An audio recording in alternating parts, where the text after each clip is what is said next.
जय हिंद बच्चों। क्वेश्चन है which one of the following represents a palindromic sequence in DNA.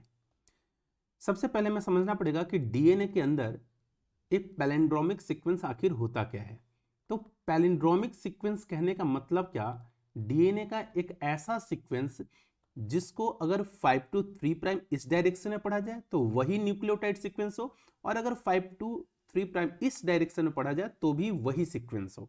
जैसे मैं एक दो एग्जांपल ले लेता हूं उल्टा।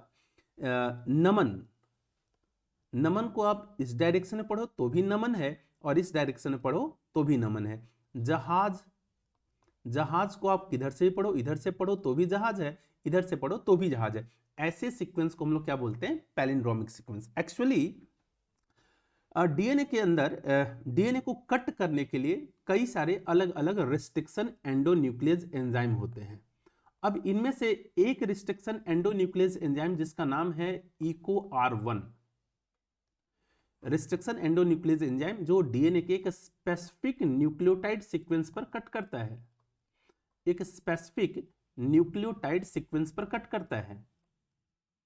और इस रिस्ट्रिक्शन एंडोन्यूक्लियस का एक एग्जांपल है जिसे हम लोग क्या बोलते हैं, EcoR1।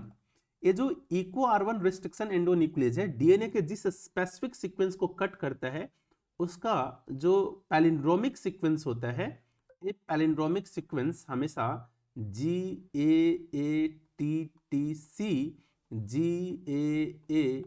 GAATTC, ये पैलिंड्रोमिक सीक्वेंस पर कट लगाता है। ये जो स्पेसिफिक न्यूक्लियोटाइड सीक्वेंस होता है ये हमेशा कैसा होना चाहिए, पैलिंड्रोम ही होना चाहिए।